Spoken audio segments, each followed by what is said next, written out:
Pourquoi certaines relations échouent-elles malgré l'amour entre les conjoints? C'est une question qui revient régulièrement dans les discussions sur le mariage. De plus en plus des spécialistes de la relation humaine observent un phénomène très récurrent. Non seulement récurrent, mais préoccupant pour l'humanité. Certaines personnes entrent dans une relation amoureuse avec des blessures émotionnelles profondes qu'elles n'ont jamais réellement affrontées. Et comme résultat, nous allons observer des attentes parfois irréalistes envers le conjoint.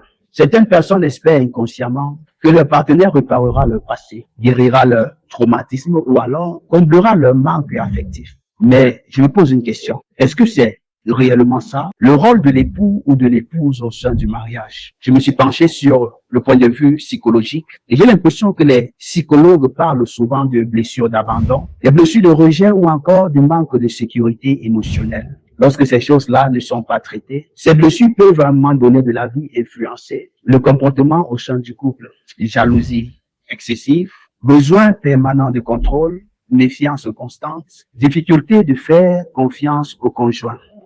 Autant de réactions bien-aimées qui ne naissent pas toujours d'un manque d'amour, mais qui naissent parfois d'une souffrance intérieure qu'on n'a jamais réellement résolue. Et au regard de toutes ces choses, une réalité méritant d'être soulignée. Tomber amoureux est quelque chose, mais alors construire une relation saine et sur le long terme en est une autre chose. Donc si l'amour rapproche davantage les deux personnes, il ne remplace pas toujours le travail de guérison intérieure. Et au regard de toutes ces choses, une question mérite donc d'être posée. Notre génération prépare-t-elle davantage le mariage plutôt que la guérison intérieure qui est nécessaire pour le vivre ensemble, ou bien alors pour une relation stable et durable?